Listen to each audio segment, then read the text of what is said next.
Well, Happy New Day, CSA. How feels each and every one of you this wonderful, lovely new day? How feels wonderful, beautiful, handsome, enlightened, and fantastically prosperous and healthy you this wonderful, lovely new day? Well, namaste, everyone. Today's lesson sermon is titled Facing the Future with Confidence. One sage in South India, in the person of Sri Satya Sai Baba, was once asked by someone, say, how are you able to do all the things that you do? And Sri Satya Sai Baba looked at him and said, because of self-confidence. You see, if you know what you are, you will have confidence in yourself and your abilities. If you know yourself, no one can tell you who you should be or what you should be. And let me tell you this, the future that we have all been hoping for is not tomorrow. It's not yesterday. The only time you have to live is now.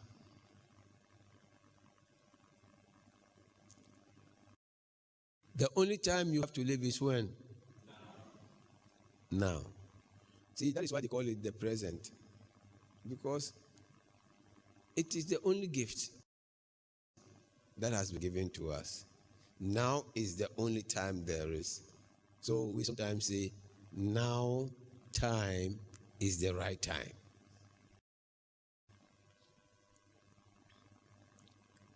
You see, if you are waiting to be good tomorrow, you may be shocked.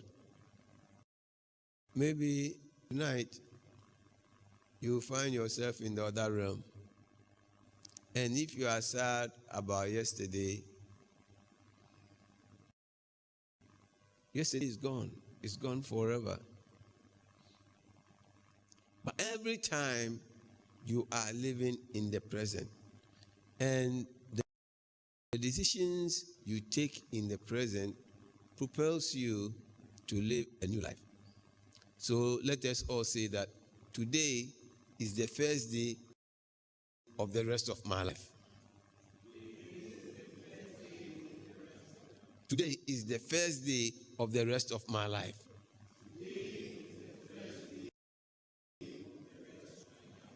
So if today is the first day of the rest of your life, how are you going to live today?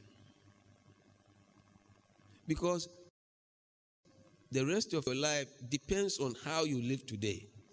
If you are very, very fearful today, your tomorrow will be very fearful.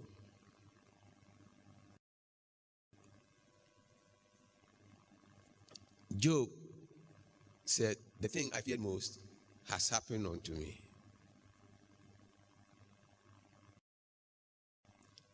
And so if you are living in fear, I want to tell you today that God has not given us the spirit of fear. Not at all.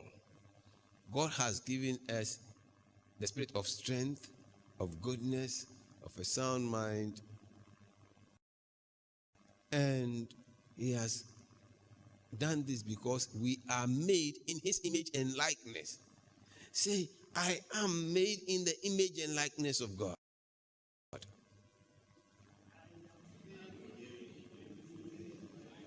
That's not confident. I am made in the image and likeness of God.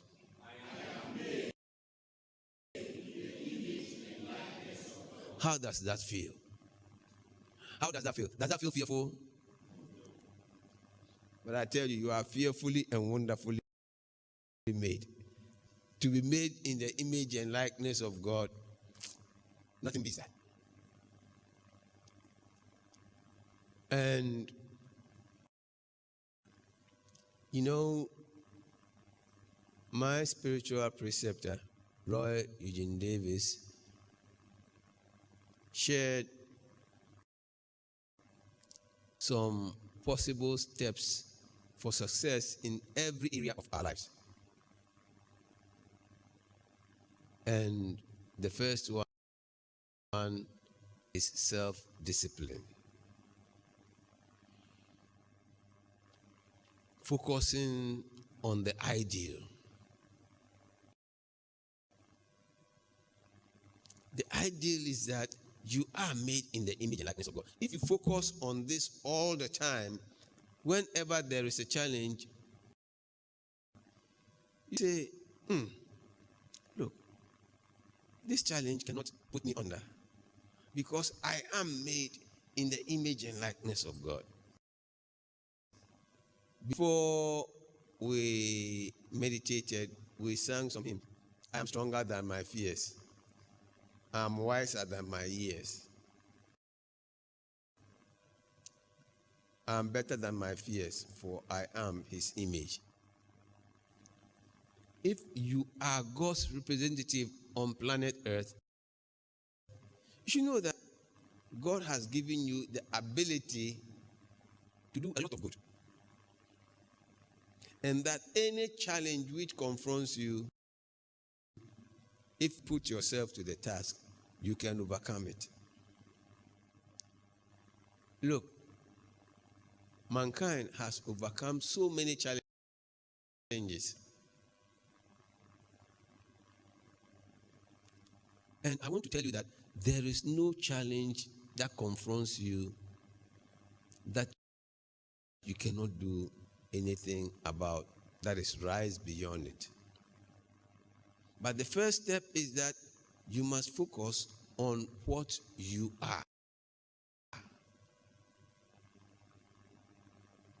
If you are God in whatever state that God has put you,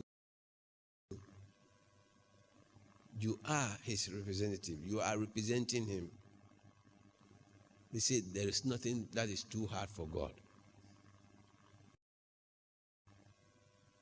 And so, to you who have faith in him, all things must be possible. That is why my guru, Roy Eugene Davis, chose the motto for CSA as, with God, we can. You see, the we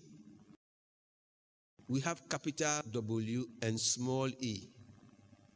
So God as your larger life and yourself. Together, you can do all things.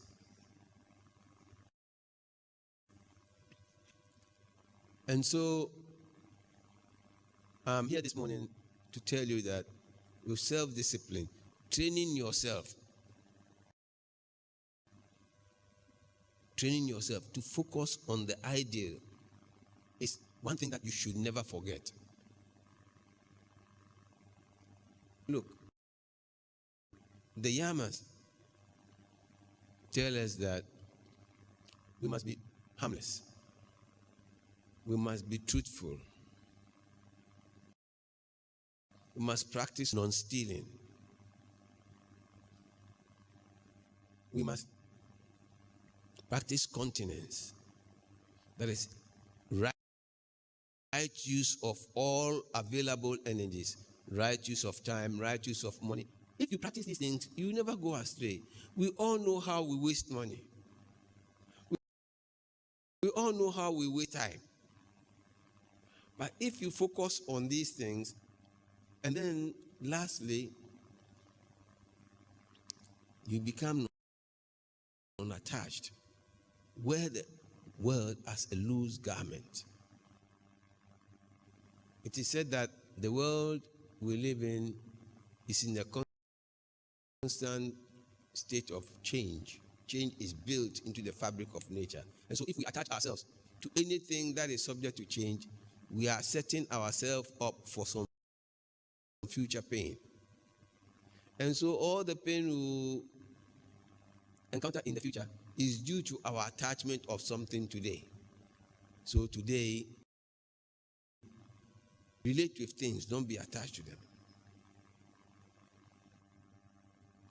Don't be attached to your money, don't be attached to your beauty, don't be attached to anything. Your only attachment should be on God. If we live like this, and secondly, we must study the nature of our life, of consciousness. What are you? Where have you come from? Why are you here? And where do you go from here? Every one of us must be able to answer these things for ourselves.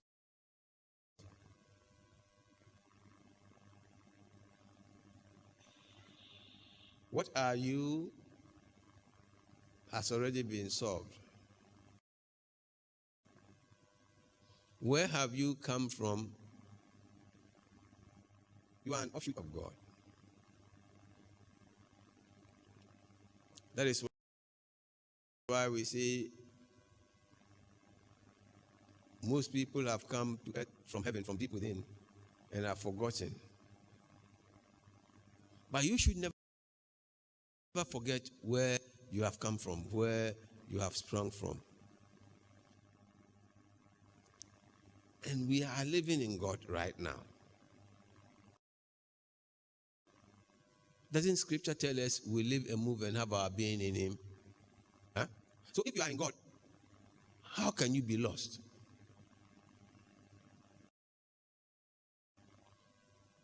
You know, in a masquerade, and this is the masquerade of God. God is wearing masks as all of us to play the game of life. And if you forget what you are and the role that you have to play, you get lost in this masquerade.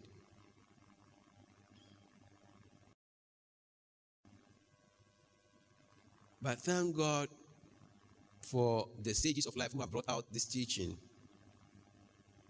that we can awaken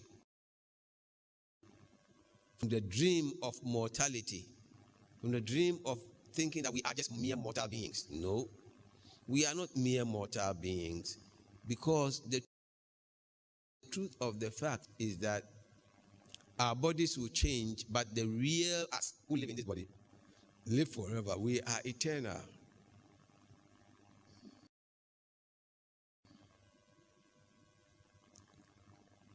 And then meditate. Surrender our sense of separate existence to embrace our oneness with God. Then we know that we are not alone in this world. When you give up your sense of being separate and apart from God, and you embrace your oneness with God, that is what meditation does.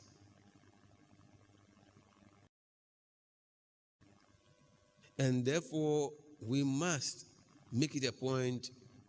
It's our prescription. Twice a day. When you go to hospital and they give you your prescription, they say, take it twice or thrice or so many times a day. And if you want the sickness to go, you have to commit yourself to taking it. And so if you want your sickness of being, thinking and feeling that you are separate and apart from God, to be healed from that, to awaken in God, you must consider meditating day, noon, and night. And as you meditate, you come to a point where you will awaken from the dream of mortality and then know that, I'm one with God. And then your oneness with God will be the foundation of your prosperity. God can and does and will meet all of your human needs, of your personal needs on time and in divine order.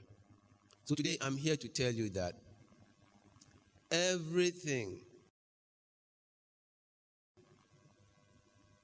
is happening best case scenario for you.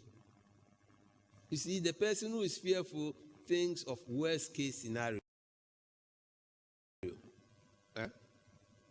But since God has not given you the spirit of fear.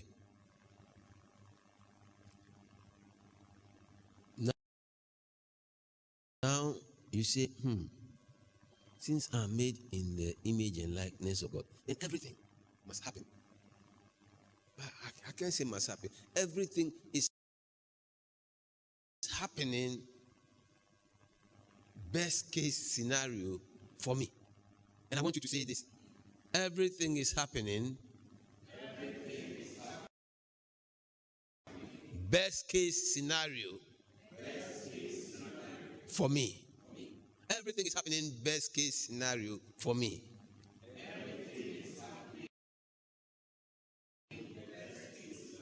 Now say it with confidence. Everything is happening best case scenario for me.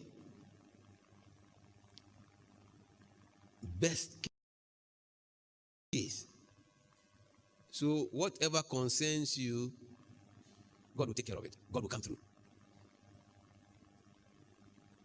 You see, when you face the future with this kind of assurance, with this kind of faith, can you feel? We say that if you do all that you know you should do to succeed and prosper in life, you can never fail. You cannot possibly fail. And lastly,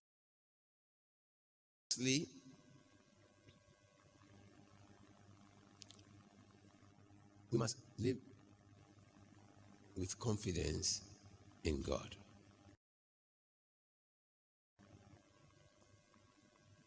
Absolutely relying upon Him.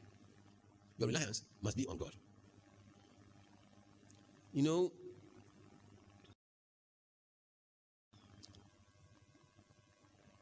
I have been thinking about some happenings in my life. Yesterday, a friend of mine was telling me about how the mother has been traveling to Togo and Nigeria to buy goods to sell. And I asked, but why don't you go? And the person said, well, I understand that Togo, they don't respect both men and women, and I don't want to go to experience their disrespect. And I said, do you know I was almost killed in Togo one time? Then the face changed. I said, yes, it is true. I went to Togo to buy a plastic bag sealer. At that time, plastic bag sealers were not available in Accra.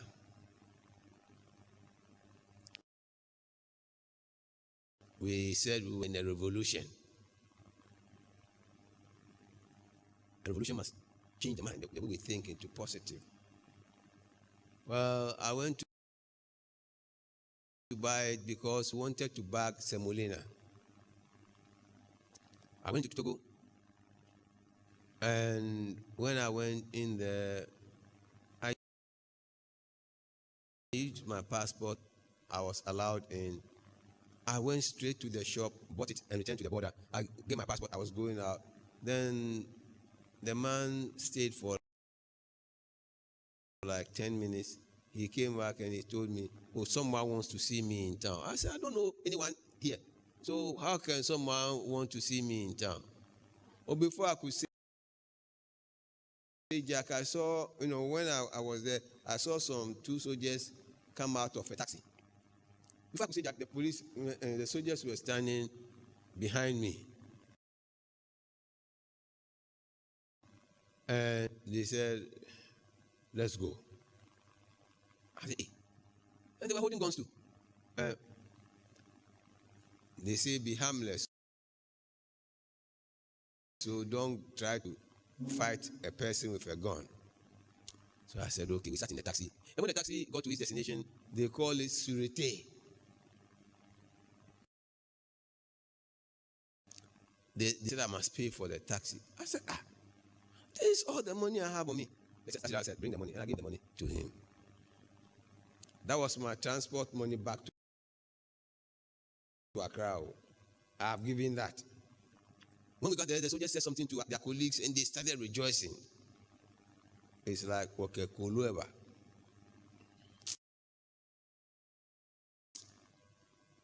Then the leader said, I should remove my clothing. I said, why should I remove my clothing? Then one cocked the gun. I didn't know how I got out of my clothing. I think I jumped out of my trousers. And they put me in a cell. And when I went into the cell, I saw that, I was alone in my cell, but the other cells, there were some Ghanaians there, and they started telling me the story of the place. They said, brother, where you have come, you are at the mercy of these people. You are there, they will come and pick you, either to go and shoot you. I said, hey, they shoot people. I said, almost every week someone dies here. They bring people and they never go back again. They are not going to send you to court. So you are here at their, here to be released at their discretion. I said, okay, this one there. Then I was there and another person was brought into my cell. He had a crack on his head. His head was swollen. And after he sat, for some time, he was smelling of liquor.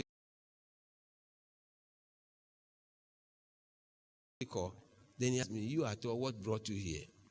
And I said, I don't know. I came to buy a plastic bag sealer. I'm going back. I was going back and then they brought me here. He said, my friend, if you can hear what the people are saying, that you are in big trouble. When he said you are in big trouble, then, the thing turned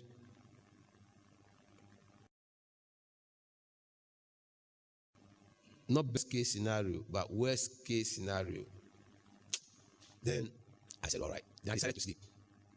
I slept. When I woke up, the guy had been taken away from the cell. So I sat in meditation and I said, Lord, you are everywhere present. You are the same in me as me, and you are the same in all of the people who have arrested me. So if you are the same God, then let the truth that I know that I have not done anything to be put here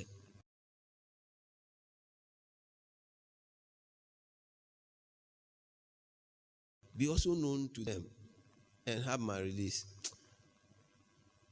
I was sitting in meditation and the inner voice said, don't worry, you go out just as you came in here. And my heart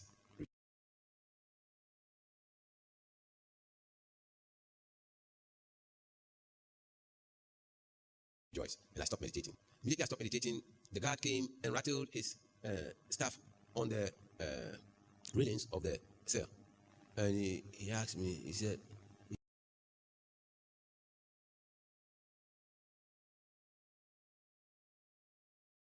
he put his torchlight on me and he said, will you run if I open the door? I said, no. He said, if you try to run, I'll kill you. I said, no, I won't run. And he opened the cell and he took me to his post.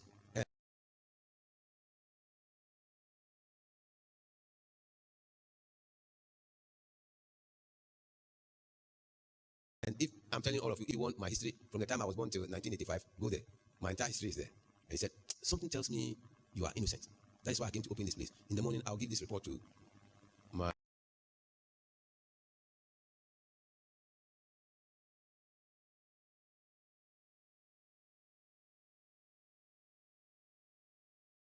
supervisor and see how he can help you. Before then, I had been interrogated, I don't know how many times. My legs were in chains, my hands were in chains, and it was hooked to two other people, one on my right, one on my left.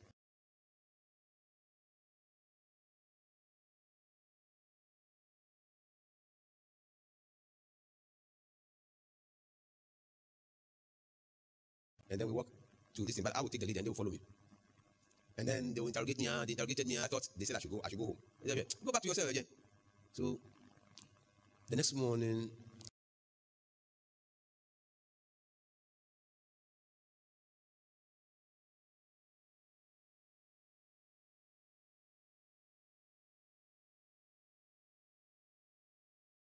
then the guy told me to make myself at home. I should go and take a shower. I said, sir, I don't want to go. If you have chewing stick, I'd rather have that. He gave me a chewing stick and I chewed. I cleaned my teeth.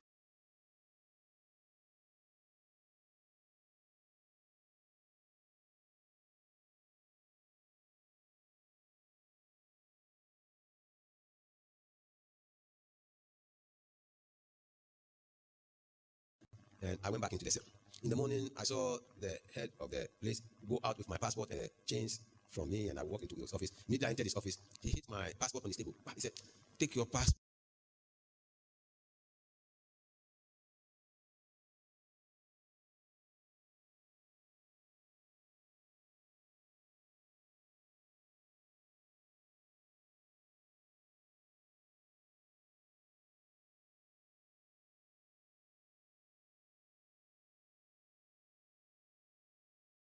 and go.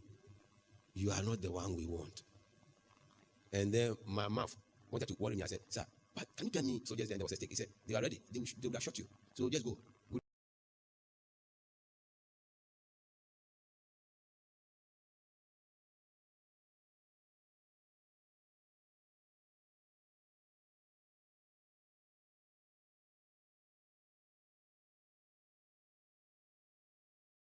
But do you think I'll ask another question? As a Kotokru, went out, I started asking where the border Uganda was.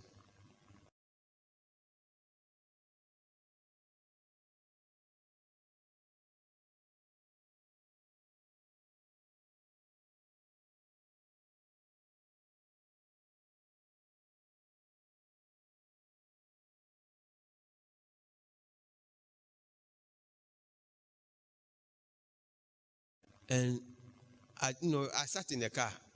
It took some time, but I don't know how many miles I walked. I really walked in the back, so my body started smelling because of the sweat. I got to the border.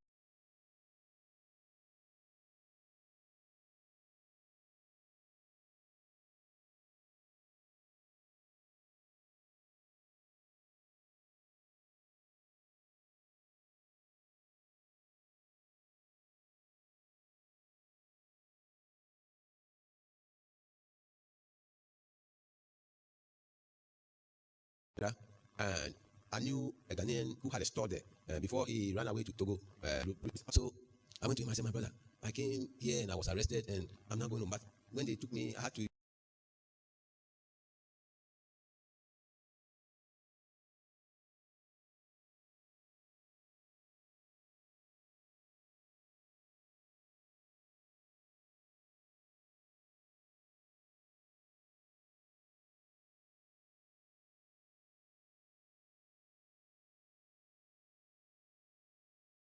use my transport to pay for the taxi driver. And so, can you give me some money when I get to Accra? I'll send it back to you. If you are going to do something, Rollins has chased you out of Ghana. Don't come and. I said,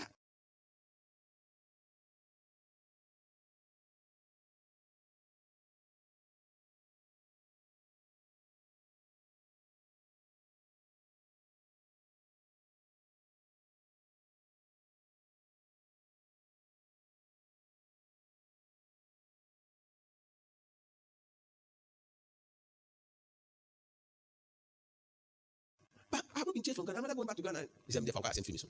I looked at the guy. I said, okay, I won't talk again. Nissan and Toyota, it was like pick up, but they have turned it into passenger cars. So I went to one of them and I told them,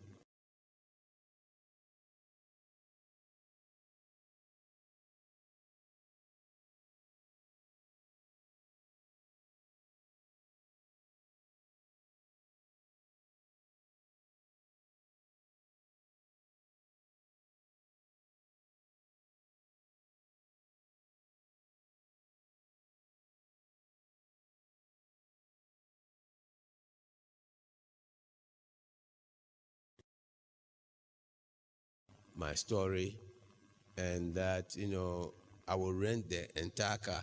If he has picked people, I'll pay for everyone. And then he has to drop off the other passengers and took me to Adabraka, where CSA formerly.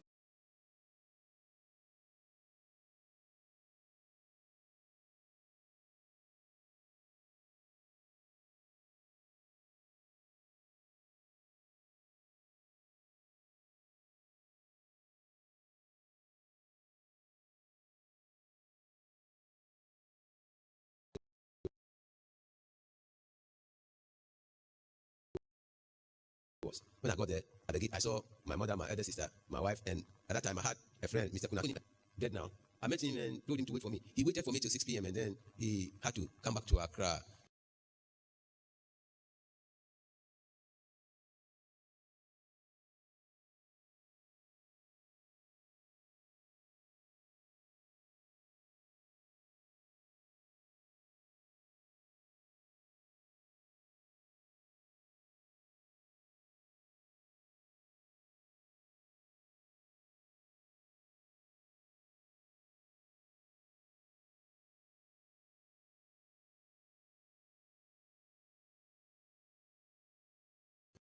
And so he came and told them that he thinks something has happened to me in Togo because I met him before 12 o'clock in the afternoon. And I thank God I have seen you because I knew I was coming to Lome to bring your dead body.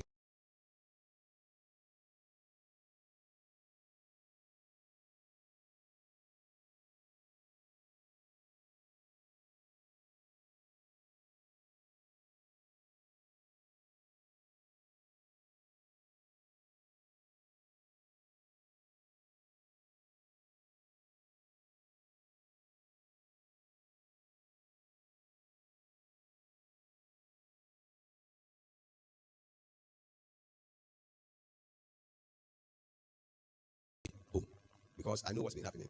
You know, during that time to the PNDC headquarters, Colonel J.M. Ewa, who had been coming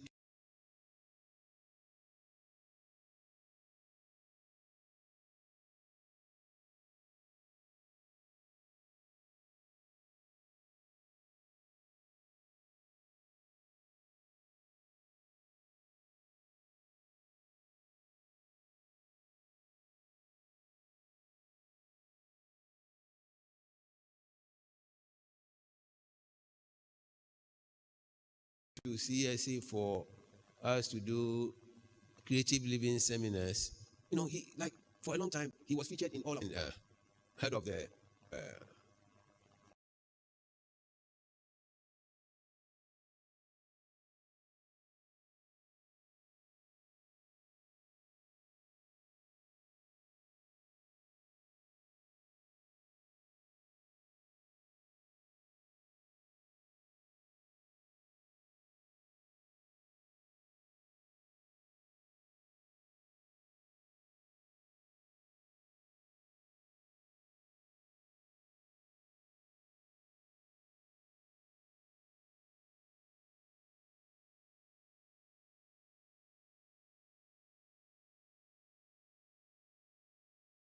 PNDC, you know, like the chief of staff of PNDC. Then I must have some connection. No, it was Mango. Me, it's Mango. If I had been kept with Mango, I don't know. Isaac was bringing some mango.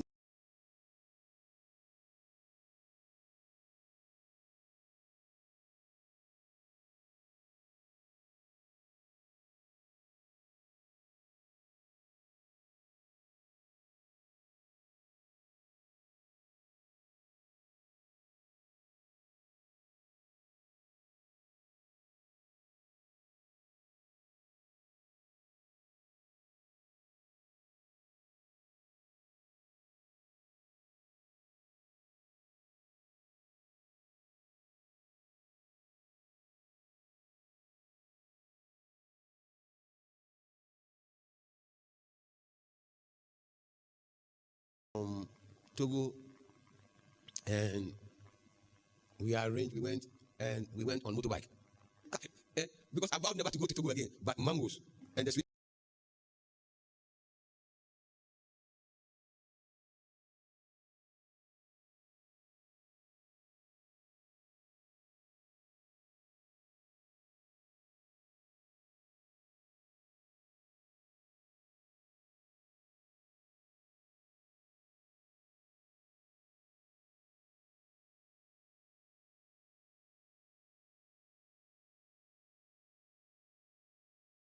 mouth of Reverend Isation took me to Togo again.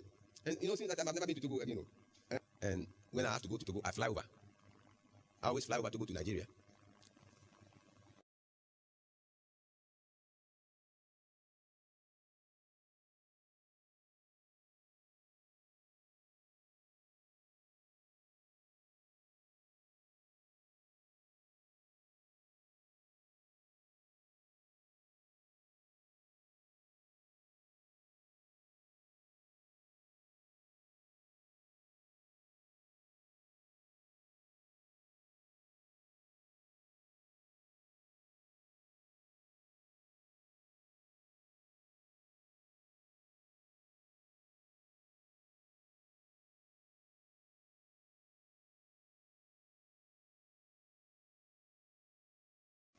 You see, in facing the future with confidence, you must align with God.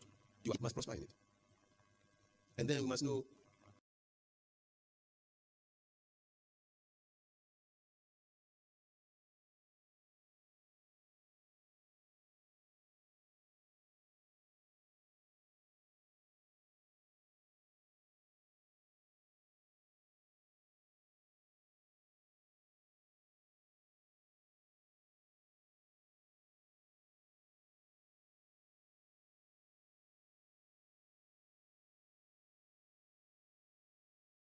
where we go from here.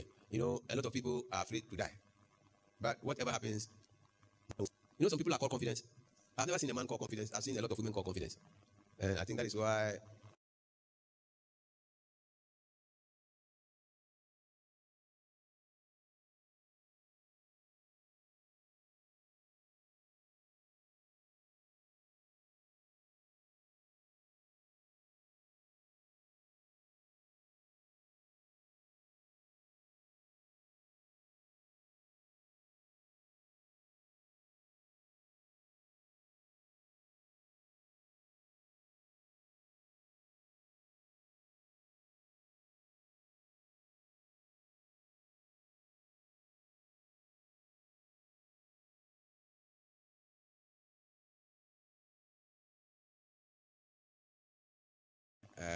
Eve had the confidence to talk to Adam to eat the fruit of knowledge of good and evil.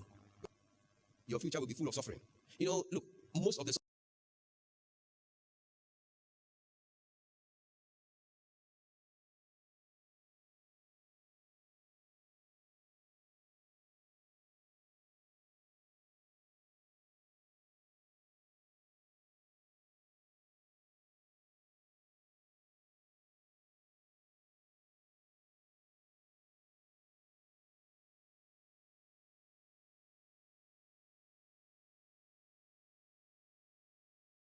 suffering that we see in this world is because of the belief in two powers. I'm telling you.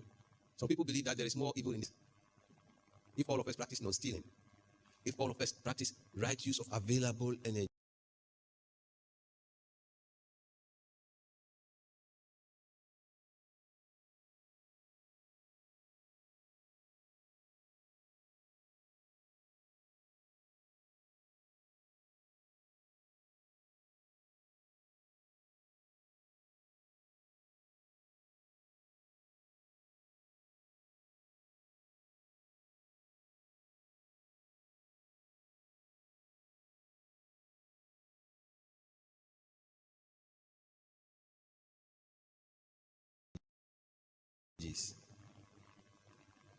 and we refrain from being attached to anything, how would our world be like? Filled with full confidence now and always. Namaste.